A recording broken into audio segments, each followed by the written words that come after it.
that means is this is recording so that if you guys need to review anything that we talk about today, or if you have colleagues that missed it, they can go ahead and get the recording. So if you look at the agenda, I know that I've only got about 20 or so looking at the agenda right now.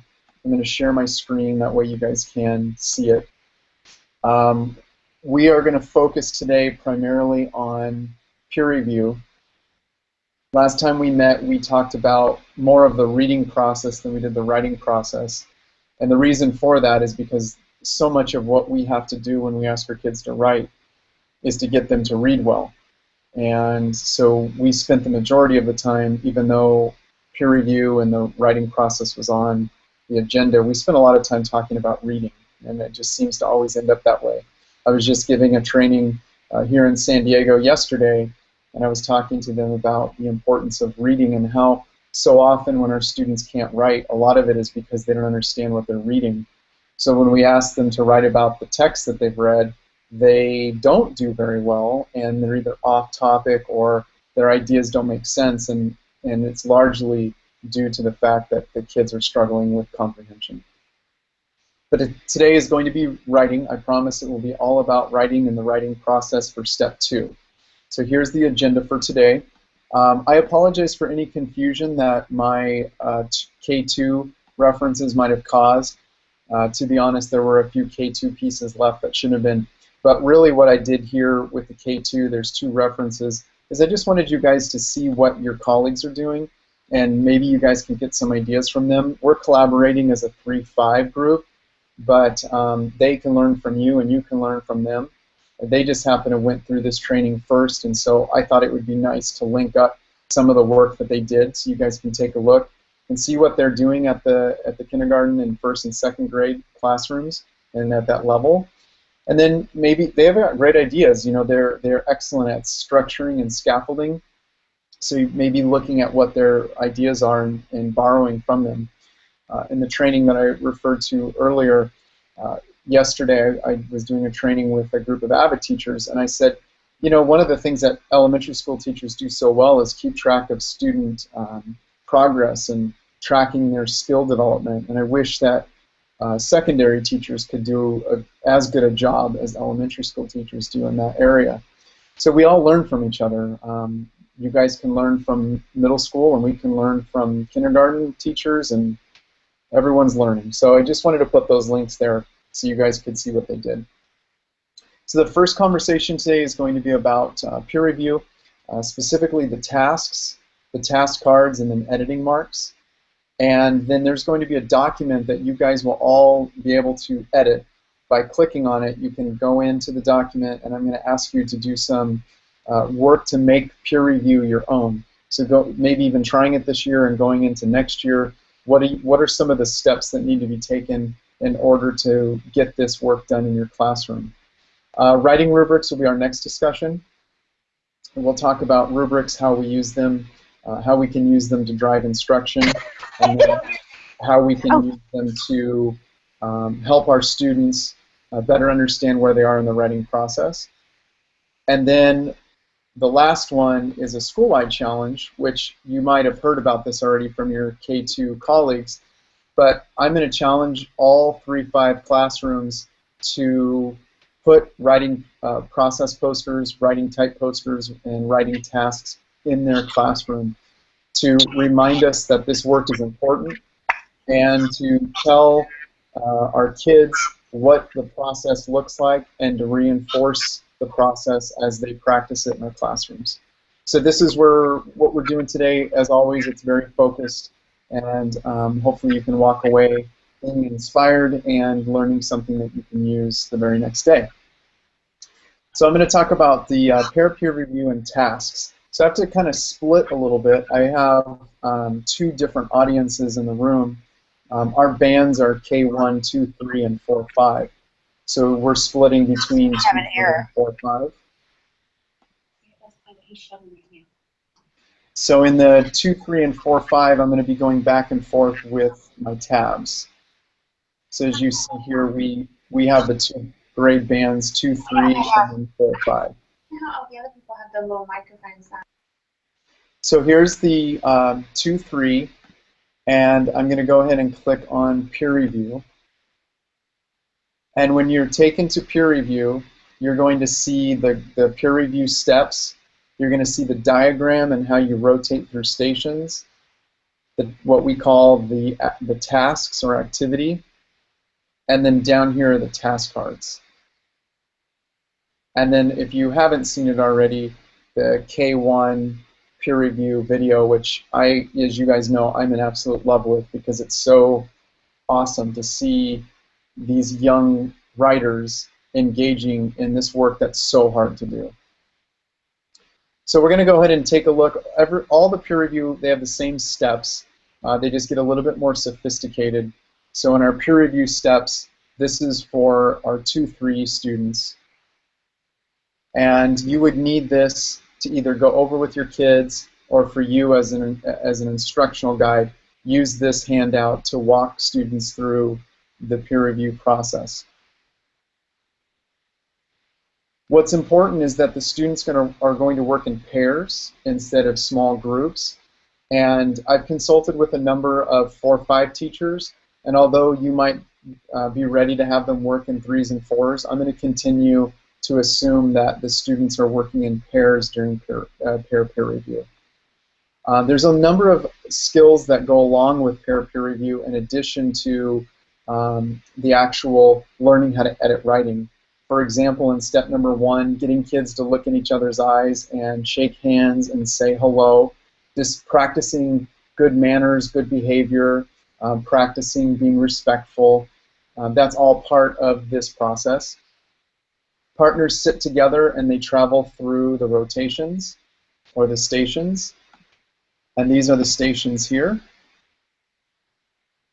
So these are the 2-3 stations. Capitalization, where the pairs, that's what the yellow circles represent. The pairs just focus on one thing at a time. If you're in capitalization, you're focusing on that. If you're in spelling, you're working on spelling words. If you're in punctuation, you're working with punctuation. For 2-3, it's ending sentence and I believe commas. And then strong words and linking words, and then structure and organization. So the students would work in each station for a couple, I don't know, 5, 8 minutes at a time. 10 would be probably too long. And then they move to the next station. Students in pairs take turns looking at each other's writing. They sit elbow to elbow so that they can lean over each other's shoulders, and they look at each other's writing and listen to each other read their writing and make changes as they go. The task card, or the tasks, if they come zooming in at you, the tasks are detailed here. So this is what they're doing. They're finding these things, and then they're doing, so fix with green. So when they find a word that should be capitalized, they're going to use a green color pencil, and they're going to capitalize that letter in green. In ending punctuation, they're going to use red. In the actual punctuation where we're talking about commas, quotation marks, and apostrophes, they're going to use orange. And then spelling, blue, and so on and so forth. So one of the challenges is how do we get our kids to practice these colors and using these colors to fix mistakes in their writing on a consistent basis so that when they do sit down to do peer review independently, they know how to do it, they've been practiced, they're familiar with the colors, they're familiar with the process and the procedures. So where do we begin with this, and how often do we rehearse is one of the challenges that we have with peer review, and that's one of the things that we're going to accomplish today, is talking about what are some practical things that we can do. And then one of my favorites is the task cards. So the task cards basically give an explanation of each area or each station. So here is the task card for capital letters.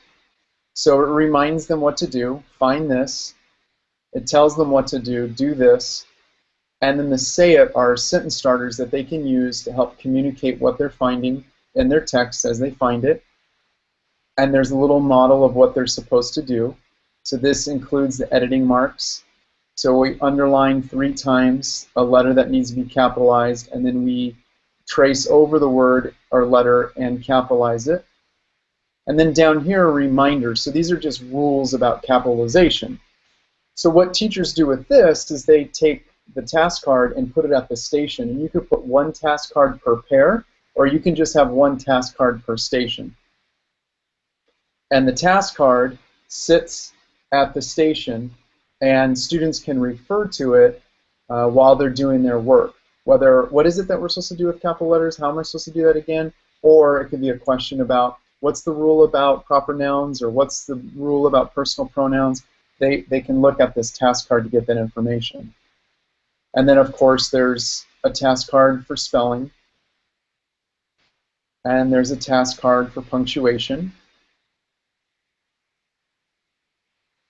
and another one for strong words and linking words.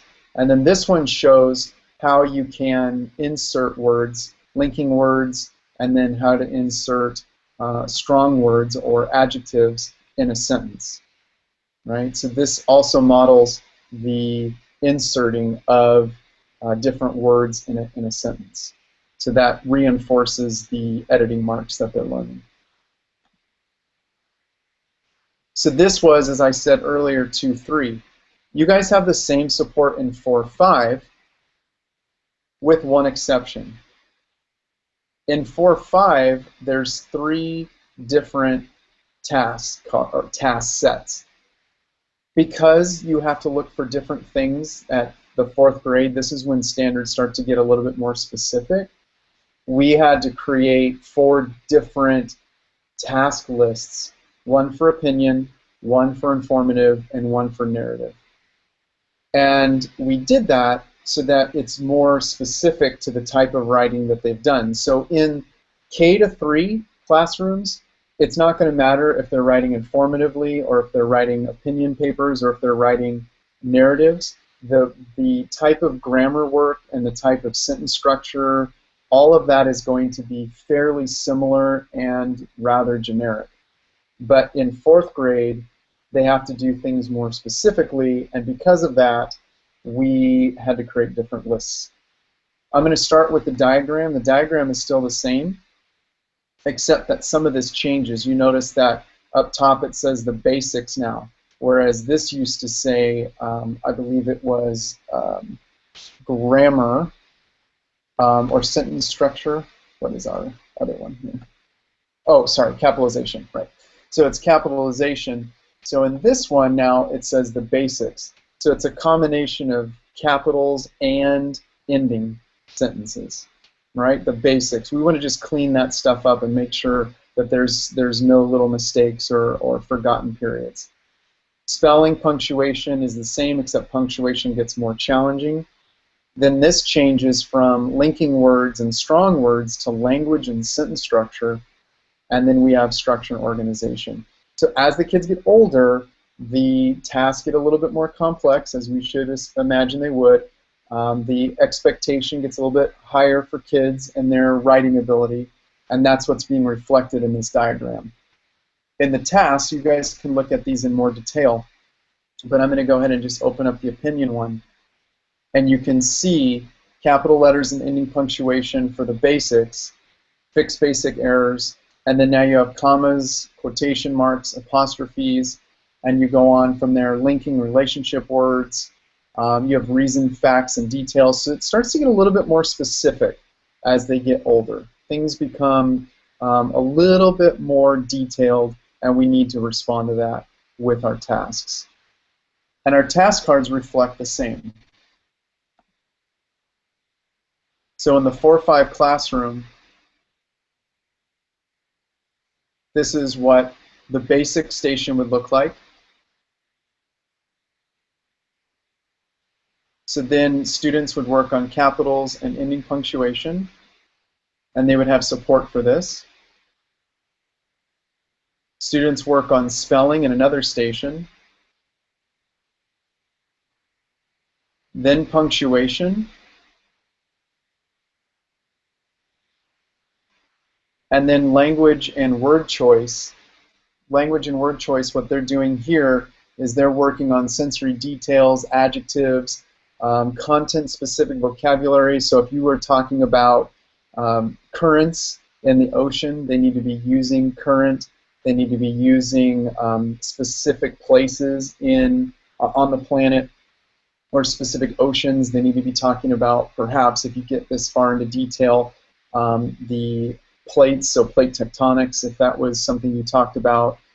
They need to talk about all the different parts and pieces of the science when we talk about currents. That's different than a third grade classroom. So immediately in fourth grade, there's an expectation that they are to use this academic vocabulary that's specific to a content area. And that's all called out on this task card. And then, of course, this gets much more complex, too, with text structure. And this is one area that I want to go over with you before I let you go on your first activity. Where it says opinion, structure, organization, there's 3 types. So we have opinion, structure, and organization. And then informative, structure, and organization. And the last one, if you can guess, is narrative, structure, and organization. So they all have different structures. So we can't just use the same one like we were doing in K2. We've got to change it up a little bit for third grade, fourth grade, and fifth grade. We've got to change this up. Not so much in third grade. They still can use some real general structures, but definitely in the fourth grade, you're going to see the standards talk more clearly about what goes into the beginning, middle, and end of the writing in a multi-paragraph response. So these are our resources, and I'm happy to have them for you and give you the opportunity to use them in your classes going into finishing up this year and going into next year. So here's what I'd like you to do. There's a link on the agenda now that I've kind of given you the quick overview of peer review and the different resources. There's a collaborative document that I would like you guys to jump to. So in the agenda on Roman numeral 4 under number 1, if you click on that document, you'll be taken to another document that is a brainstorming place for you to brainstorm, I guess, is the best way to put it. And what I want you to brainstorm is the routines and the frequency and the expectation of these different stations. So I left a few in here from my other groups. And why I left them here so you can kind of see what I'm looking for. So if we're talking about capitalization, for example, what routines can we establish in our classrooms to get kids familiar with capitalizing, practicing capitalizing, finding capital letters, and then using the colors to coordinate? So it says for routines, practice moving in and out of stations, right, into the writing center station. So this is a teacher who says, I think it's really important. I have a writing center that I set up a routine that they move into a writing center. Okay. In the writing center, this same teacher said, I think practice using colored pencils once a week is a good frequency for doing this work.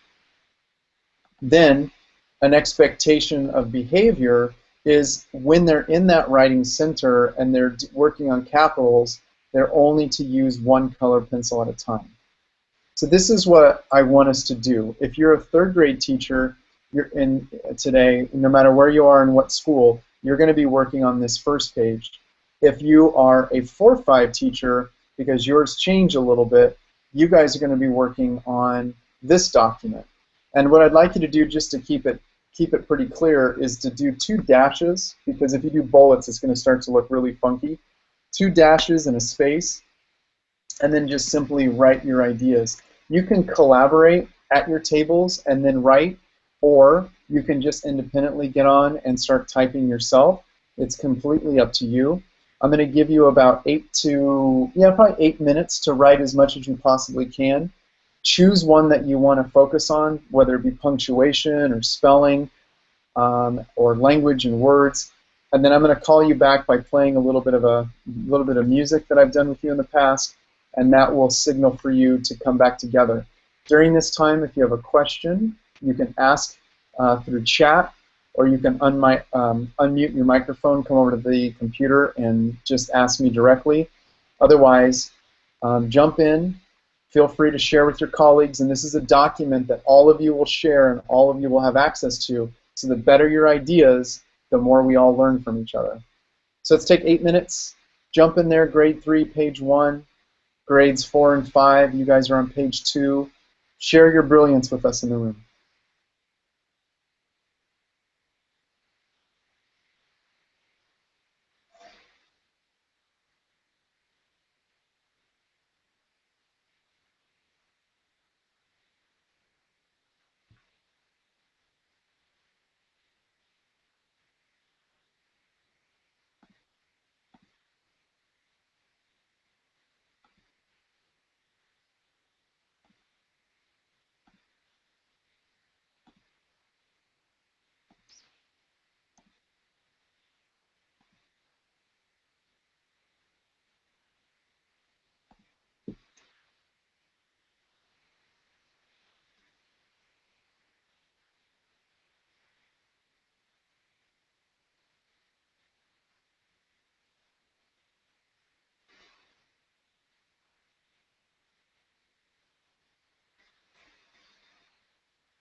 Okay, it looks like we are pretty close to finishing.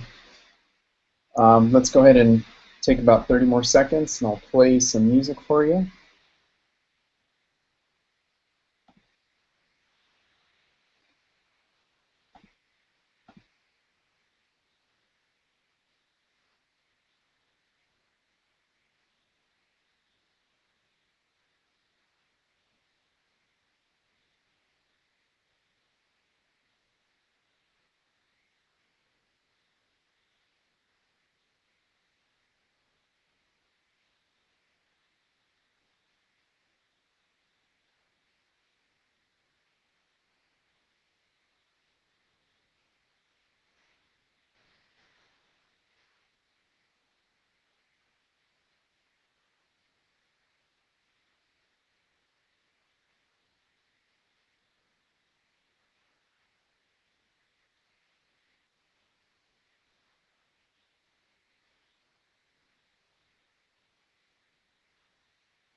Okay, I hope you guys can see the power of doing this, not only having this process, this time to process an approach to doing peer review, but also look at what we're accomplishing. We have, you know, 9 schools on at once, 8 schools on at once, and you guys are collaborating at the same time, building this very rich document of information that you guys can use. Might not use everything here, but there's a number of ideas that I might even borrow. So it's being able to take all your expertise and put it in one place in order to achieve the ultimate goal, which would be to move our students forward with their writing ability. And I think with something like peer review that challenges us both as educators and then challenges our students as learners, it's great to get as many ideas as possible to help us through this process. The routines that we establish are so important to the end goal. If it's to have kids sitting next to each other and reading their own papers as an adult would, then those routines in the beginning have to be very, very structured, and they have to be predictable, and the kids have to have time to practice them. One major benefit as an educator, from one educator to another, about peer review is the fact that if the kids do it and do it well, it saves you a ton of time. You don't have to carry around the guilt, or I'm speaking for myself, I carry around a ton of guilt if I do not look at my students' papers before I give them a final assessment. With peer review, it allows me to release that guilt and responsibility and give kids the authority to change some of those things. And if after they write it and after their peers write it, look at it and try to fix it, they still turn it in and it has all these issues, then I'm guilt-free. I'm going to give that child the grade that he or she has earned. But giving them the opportunity to read like writers and give them the opportunity to improve their scores, it's powerful. And they teach themselves from looking at their peers writing and talking about it. They're teaching themselves about writing. My students tell me that their writing improves in 2 ways in my classroom. Number one is the J, which is the journal. So we write every single day for 15 minutes without fail. I give them a variety of topics to write about. I teach them different writing types, from eulogies to plays to creative writing, informational, argumentative, encyclopedia type writing, all sorts, fantasy writing, all sorts of types, and then they have to log those in their journal every day. And that teaches them in a non-threatening way the different genres and different ways to use language, and they love that. But then every time we do a formal writing piece in my classroom, they have to do peer review. It's not even negotiable. It's been a very long time in my teaching practice where I have assigned a writing and just collected it. I assign it. They have a peer review due date. They come in with, now remember I teach older kids. I teach 8th grade, so they have a little. They can take a little bit more responsibility. But they come in with 4 typed copies. and those 4 typed copies are disseminated in their group, and they take turns, 4 brains on 1 paper at a time. It is very, very powerful, the kind of work that happens from there. And then it tells me what all of them don't know. So if there's issues even after peer review, I know that there's some big pieces missing, like in-text citations, for example. A couple of weeks ago, my students turned in a paper, and they're in-text citations with parentheticals. So we've got these parentheticals around the number, a page number. They were all over the place. Some of them did it, some of them didn't. Some used periods, some didn't. Some put the author's name, some put PAGE, some put PG period. I mean, they were all over the place. And so that was good for me to know, so that I gave a mini lesson on writing. And now I'm focused on the things that they really don't know, instead of focusing on the things that they already know. When you're sitting there on your couch and you're grading these papers, and you're looking at capitalization issues, and you're looking at punctuation issues, at this age level, they should be able to clean those up. You shouldn't have to sift through that work and make those changes for them. So this is one way to do that. And I'm sure people in the room who've done writers' workshops or something like it can attest to the power of it, but they probably will say one thing: it has to be structured. You have to have structure. So what Literacy TA tries to do is give you that structure with the tasks, the colors, the rotations, the station rotations, and then the task cards, and then instructions and what to do. So all of those pieces are critical to implementing effective peer review. All right, great document. This is going to be linked on the agenda, so you guys can go back to it, look at it, and now maybe the 2-3 makes a little more sense if it didn't before. Now you can also look at what, sorry, K2, I keep saying 2-3, what K2 has done. So you can take a look at what K2 has done. You can look at what you guys have done, pull them together however you want, but they're linked onto this document, so you have them. So I wanted to talk about rubrics now. So now we're going into this peer review process, and we need to do some assessments. I can say that the Common Core assessments are pretty vague, and they don't, in my opinion, do the kind of work I need to get done with my kids. So we have written rubrics that are aligned to the College and Career Readiness standards that are grade level appropriate for all 3 writing types, for opinion, informative, and narrative. We have those rubrics for your 2-3, so grade 3 teachers in the room, we have those for you, and then we have rubrics for the 4-5 teachers. Now, I don't want to just simply say we have the rubrics, but I want to ask this question to all of you. How are we engaging our kids in these rubrics? I ask this question because as an educator, I always thought that kids understood rubrics, and I learned a very, very hard lesson years ago that kids act like they know what rubrics are and how they're used and what they mean, but I learned, it was an embarrassing moment, I learned that kids don't really know how to even break the language down in the rubric to understand it, to make it accessible to them.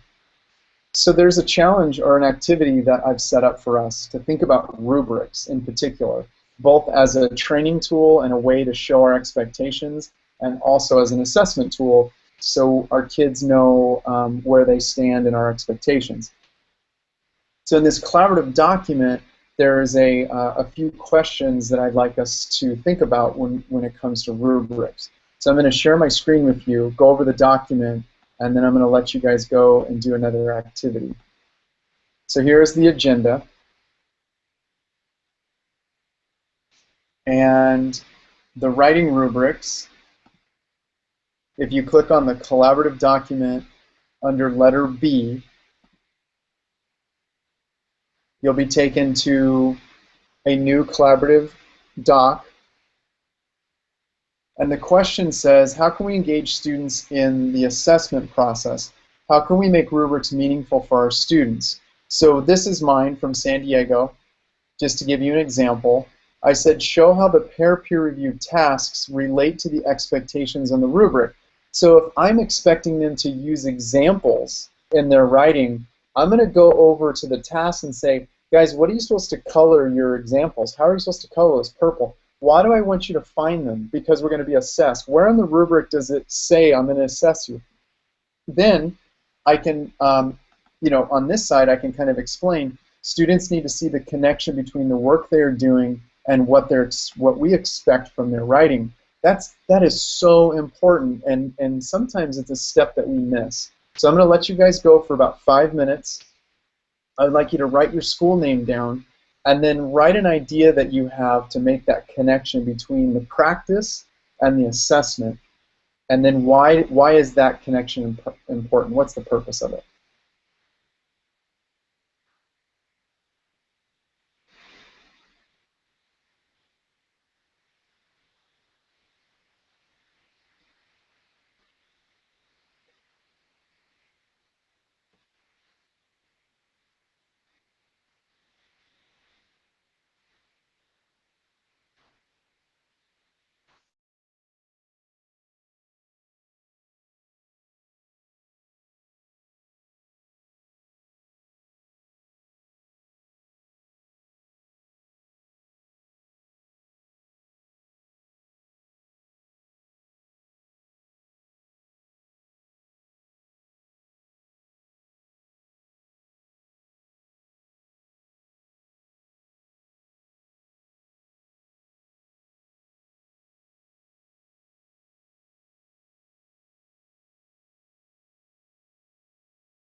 Take 30 more seconds.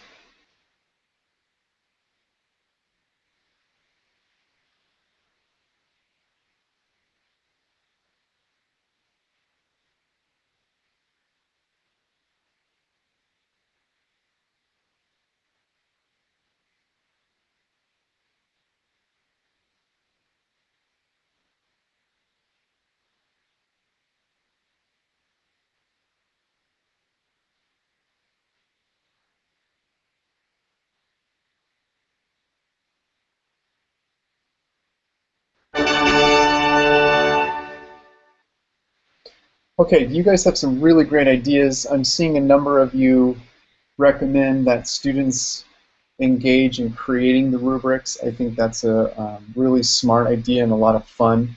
It could be a great experience, learning experience for them to try to figure out what's expected and to recall the things that they've learned in the previous grades, where they've come from with their writing, what they understand. Ideas about color coding rubrics I haven't seen, which is I think a great idea, especially when you're talking about teaching them how the rubric and the expectation should be aligning with the tasks that are happening in the peer review. So I think that that's a great option to do, something that they would enjoy doing. I could see even kids, if you wanted to spend the class time doing it, coloring across the rows so they see that, or at least coloring the highest level. But one of the things that you'll find, though, is rubrics sometimes are so general that they don't address the things that you're teaching in class. And I'm often frustrated by that as an educator, that the rubrics in my classroom, or if the rubrics I'm pulling in, if they're not aligned to what I'm teaching, or they're not specific so I can't direct students to the things that we're learning and showing them how it relates, it's hard. And if the rubric is so generic that it doesn't really fit anything that we're doing, or it's hard to express why a student got a lower score or why a student is a 4 versus a 2. Those are very difficult rubrics to use, and sometimes you're asked to use certain ones, and other times you have more autonomy. But I think the more autonomy we can have within our teams, of course, we want to have a similar rubric in our team, but maybe not the ones that someone created for an assessment package or someone created for an online curriculum resource that you guys are using. Maybe like you're reading a novel and there's a curriculum teacher guide you bought, or the state, if the state produces rubrics that are not detailed enough, it would be better to have something more detailed so that you could do these sorts of things. Get kids to create their own, color code them, get students to ask questions about the rubrics, or get them to translate it in easier English, which is one of the things I like to do, is have the kids reword everything so that they understand it. And guess what? They're not going to get very far. They're going to get to a certain point and go, I don't know what this is asking me to do. I don't understand what this means. So those are the eye-opening experiences. This is also going to be left here. If you guys have been wanting to have some great ideas for rubrics and you want some ways to teach them effectively, here you go. Here's a whole set across your district of ideas that you can use. So bravo to you. Thank you for doing that. I think it's a great collaborative tool. Remember, I just want to remind you, we have all those rubrics, too, that we built that I left on the last agenda. So we have a whole list of great, sorry, I said rubrics, prompts. We have a whole list of prompts in our previous agenda that you guys can go back to. So think about that as you move forward. We've got lists of prompts. Now we have lists of ways to set routines for peer review, and we have great ideas for teaching rubrics and how we can roll these out in a fun way that's student-centered and that hopefully can align directly with the work that we're doing in the classroom. So awesome work, and I hope you guys can see the power of all this as we do it.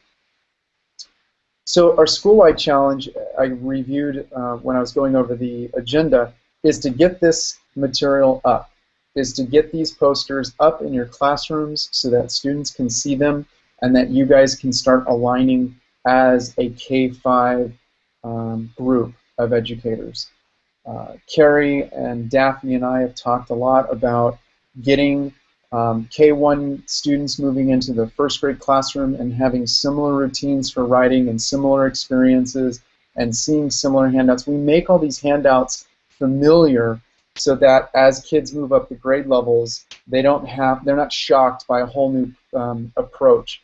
That they see, oh yeah, I remember there's those stations. Oh, the station words changed a little bit, but there's still these 5, and I'm supposed to rotate through them, and I'm supposed to use color, and I'm supposed to have that little task card. And once they get in that routine, when we talk about practicing routines, don't just think about practicing them for the year.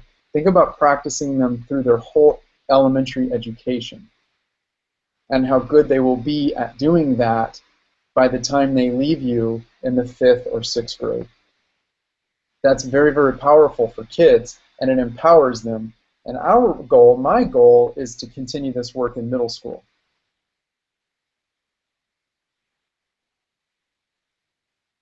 Okay. So that's kind of the attempt, is to get this out in front of students and to get it in your classroom. And I've probably said this before, but if you guys can get this in your classroom and set up, you're more likely to use it because it's in front of you. You're more likely to have those conversations with kids and walk them through a writing process. If you saw the e-coach that we posted this week, it was about a first grade teacher, Lauren Garrison, who is also the author of, or co-author of the K1 book, and she talked about peer review in her first grade classroom and how she had tried so many different workshops and they just didn't work. And when she was approached by Literacy TA to institute or implement a grade 1 peer review, she was kind of like, I don't know, I just don't think it's going to work very well. And then she saw the structures and was able to imagine how these structures can really help her kids. And she tried it, and then she kept doing it over and over and said, this is really working. I think this is going to be a great skill for teachers across the country. And I can attest to it as a middle and high school teacher and as a college lecturer.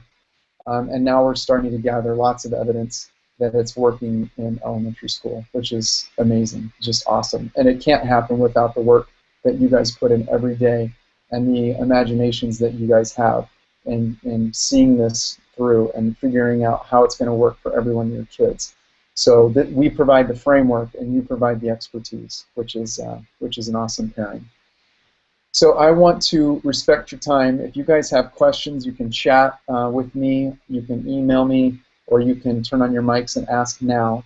Otherwise, I'm going to ask you to do a survey. Carrie wants to know where we're at, State of the Union conversation about the online learning. I know optimally it would be great to be in person, but getting this work online gets us connected a lot more throughout the year, and it allows you guys to stay put, not have to go across the county, and you guys don't have to worry about taking out subs, so there's a lot of upside to it. If you guys look at the survey, if you look at the agenda, there's a survey down here, and I'm not going to sign off until I know it's working, because last time it wasn't working and I had to tweak a few things in the back end. So it says, please help us learn more by taking this survey.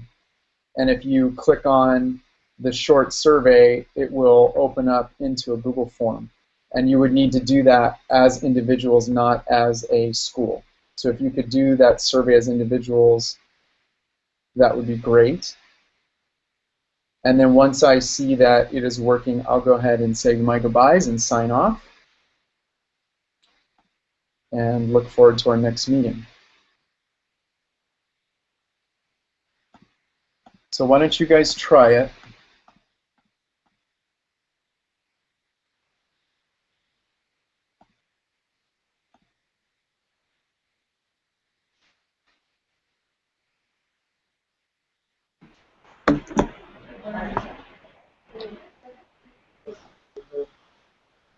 Jonathan, Yes. the link is not working at North Chatham. I don't think it's a live link. Is it telling you that you don't have permission? Yes. Okay, hold on one second.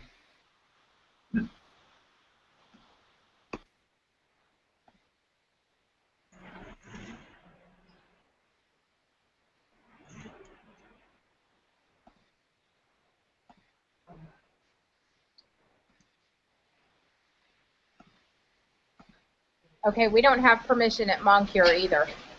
Okay, one second. I think I did the same mistake last week. Okay. Hold on one second. Okay, can you guys refresh your screens where the agenda, refresh the tab, and then try short survey again?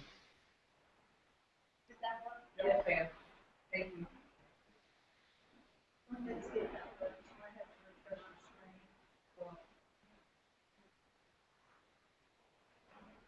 Is it working now?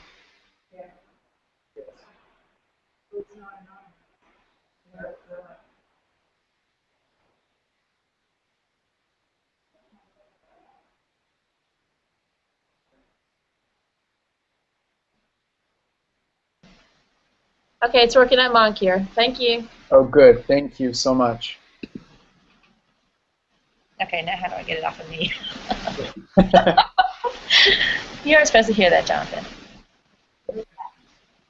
So I'm going to go ahead and sign off. Thank you guys very much for meeting with me again today. And if you guys can take that short survey, Carrie and I will take a look at that and use it for future reference and direction. So thank you guys very much for today. It's always great working with you.